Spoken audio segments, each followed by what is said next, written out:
Hi guys, what's up? I'm Mary Kay Richardson. I am a rapid transformational therapy practitioner. What does that mean? I use powerful tools, including hypnosis, to help you move past the things that are keeping you stuck, whether that's unwanted habits like smoking or drinking, gambling, but also anxiety, self-doubt, loads of procrastination. Those are the types of things I can help you overcome, as well as something called DPDR. So that's what brings me to this video. Thank you for dropping by. And if you would like to see be notified every time I upload videos, I'll remind you later as well. But don't forget to hit the subscribe button and the bell, because I will cover a lot of these subjects and they may be very, very helpful. I try to include tips of what you can do as well as information. So this video is titled, Do You Dissociate? Meaning, do you have depersonalization, derealization disorder? So I'm not a medical doctor. This doesn't replace seeing a doctor. I encourage you to do that if you think you have these things. I'm going to discuss what is depersonalization, derealization. So let's jump in. Whenever a person experiences trauma, whether it be a narcissistic parent, or maybe you had a narcissistic spouse or a boss, and I hope you didn't have all three, but some people, have narcissistic parents. They marry a narcissist and then they end up working for narcissists as well. So I hope that's not you. But if you are experiencing that, you're not going crazy, because narcissists are very toxic. They want control. They want to control what you see, think, hear. They want to tell you what you saw. They want to tell you what you feel. And they're hoping that you don't have any emotions and that you're just going to believe what they say. And they do this over time to chip away at your self-confidence so that you doubt yourself. One of the coping mechanisms that the brain has when it comes to trauma, whether it's from a war zone, PTSD, abuse, emotional abuse, toxic relationships, narcissistic abuse, emotional abuse. A coping mechanism is called depersonalization. And what that means is when feelings and emotions that you're having get too overwhelming for you, the brain has a really clever way of having you feel like you've just mentally checked out of your body. And it might even feel like you're sort of hovering above your body, where you see your body, you're controlling your body, you're aware of your thoughts, and you can still differentiate between anxiety thoughts and reality. So you know your anxious thoughts, they may or may not be real, but you can also have the ability to see what is real around you. So this is not schizophrenia. You're not going crazy if you're experiencing this. And if you're like me, you may have experienced it over a long period of time and not really known what you were doing. It might even become a kind of a standard coping mechanism until you develop phenomenal coping skills. So something I experienced is I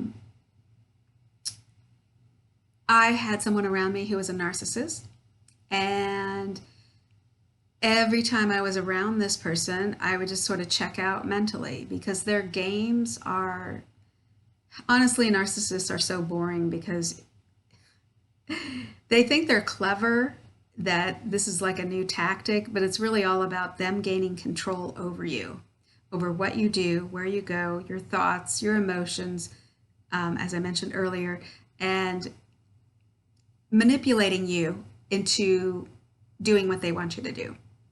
So over time, you may have gotten just tired of fighting it, and it just feels like mentally you just want to check out. That's the simplest way. So you might feel trapped even, especially if you're a child of a narcissistic parent, because children, you can't just move away. You can't just get a different job or move away or get a divorce So if you're a child of a narcissistic parent, it can feel like you're trapped, stuck, or that you just can't ever win. Because the narcissist, that's their game. They don't let anybody else win. Their one of the games they play is to invalidate everyone around them. So they will definitely tell you how much more important they are than you. And as a child, they groom their children to believe that they're not very creative, or that they're expressing their emotions, or that the parent even just lied, or you said we are going to do this, and now you're saying that you never said that. So the child grows up very confused as to what the truth, they know what the truth is, but it's very confusing why the parent manipulates the truth into what they want it to be. So as adults, children will often just distance themselves from the narcissist, and that's a healthy thing to do. So as children, though, you may feel like you were a zombie almost, where your feelings and your emotions were just ignored. And then over time, you kind of ignored your own feelings and your emotions, because expressing them, you always got you a negative response. In fact, you may have felt like the whole time you were growing up, you were walking on eggshells around these people, around that person, the narcissist. And let's not even talk about the narcissistic rage element. So yeah, that's real. It's real scary. They're real scary and very unstable people. But as a child, or even if you're recovering out of a narcissistic adult relationship, when you look back to different times in that relationship, and even now, sometimes you might feel like you're on autopilot. Maybe the events that you experienced were too emotional and you just sort of mentally checked out. It might feel like you're hovering above your body, sort of watching your body. You're still controlling your body and you're aware of your thoughts and reality, but you're just sort of out there, almost like a zombie, kind of controlling it, very unemotional. It is the brain's way of coping with trauma. So it's an emotional way to handle or check out. So if you are experiencing depersonalization, over time, that may really get to be something you don't want to do anymore. And you want to recover from that. And the best way to do that is to develop phenomenal emotional coping skills, so that no matter what life hands you, you know that you can tell yourself, look, I will get through this. I've been through difficult things before. And where you can reassure yourself. In other words, you become the loving parent to yourself, the loving parent that you may not have ever had, the caring parent that you may not have ever had. Yeah, the narcissist always says the right thing in front of an audience. Maybe it's an audience of 2 or 3, or a whole group of people, family members. They always say the right thing, but behind closed doors, it's almost like they didn't even know you. Like they don't even care to know you. And often with a narcissist, you might say, have we ever met? I mean, do you even know me? And they really don't care about anyone but themselves and about controlling everybody. They want to manipulate and control, and they play loads of games.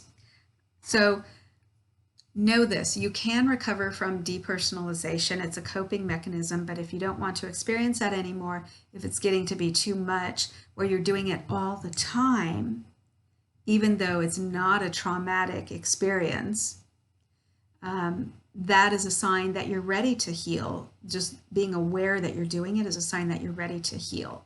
And developing great coping skills, phenomenal ways of reassuring yourself and dealing with situations, events, reality, stressors, anxiety, that can be tremendously helpful in being able to control the depersonalization.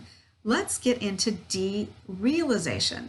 Derealization, now depersonalization is where you're sort of outside your body, but you're controlling your body. Derealization is where you feel like you're in your body, but you feel like the rest of the world is sort of outside of a glass wall. So like there's a glass clear wall between you and the rest of the world. And it's almost a way of like putting yourself in a safe bubble where the world is out there. And even though you're functioning and working around it, you're really not, you don't feel like you're in the world. That's derealization. So again, a normal response to traumatic events, But again, if you're doing it all the time and you feel like you're just disconnected from the world, that is a sign that you may want to gain better coping skills. And really, a lot of it is based on anxiety.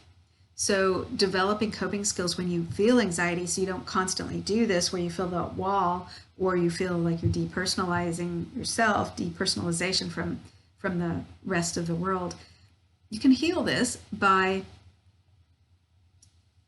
better coping skills, by being better grounded in reality. In other words, seeing that, okay, my anxiety thoughts are what if thoughts. What if you might think, what if you get fired today?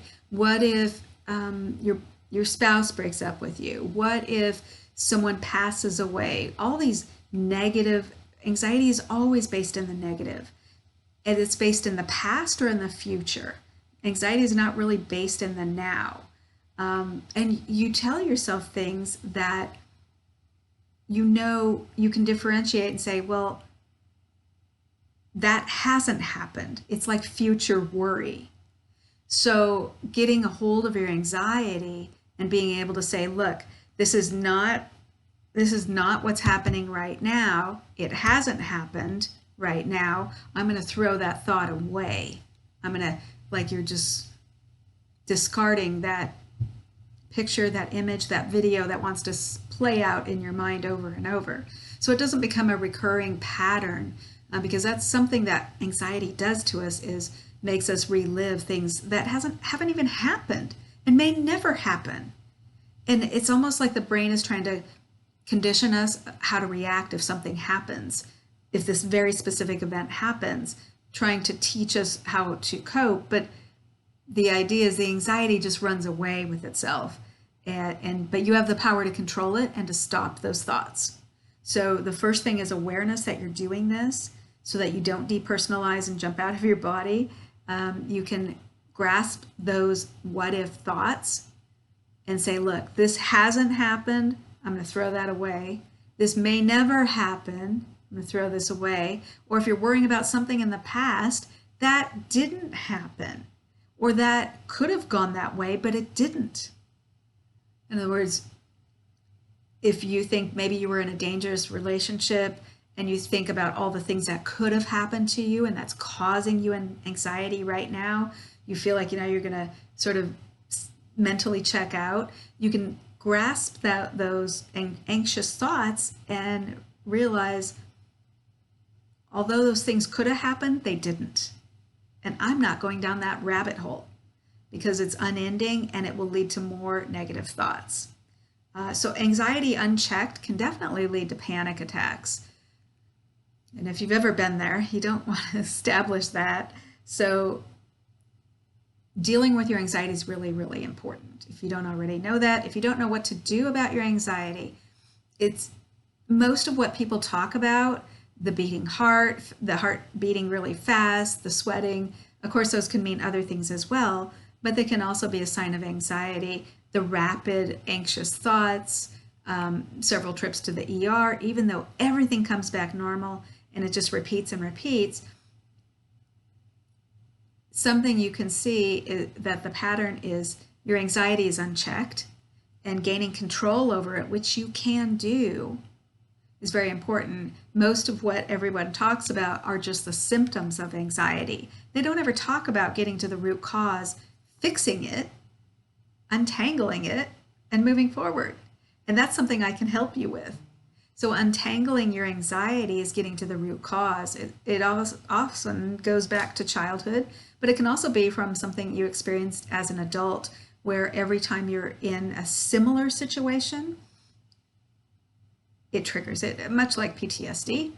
So I hope this video helps you, but you got to get to the root cause. I'm sorry, you got to get to the root cause, untangle it, fix it, so you can move forward and stop experiencing unchecked anxiety, depersonalization, because really, if you look at what is it costing you, all this time spent with these coping mechanisms that no longer serve you.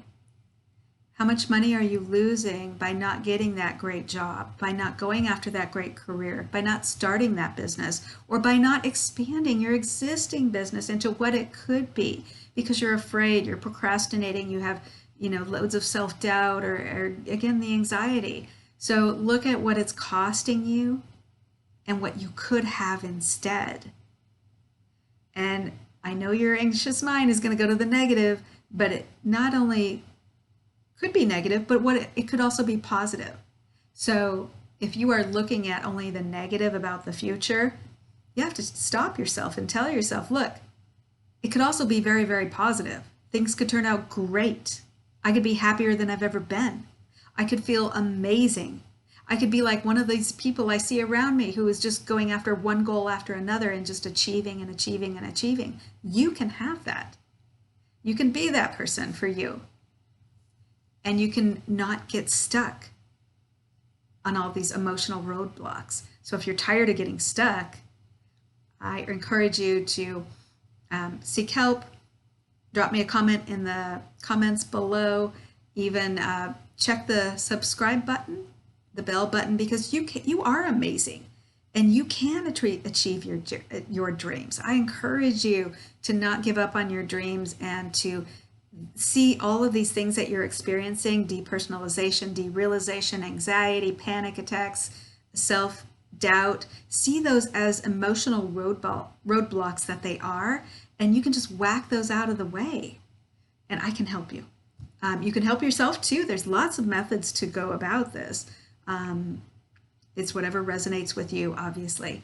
But definitely don't get stuck. Don't stay there repeating these patterns over and over, costing yourself your dreams. So I hope you have a wonderful rest of the day wherever you are in the world. I'm Mary Richardson. I help people move past the things that get them stuck. I'll see you on the next video.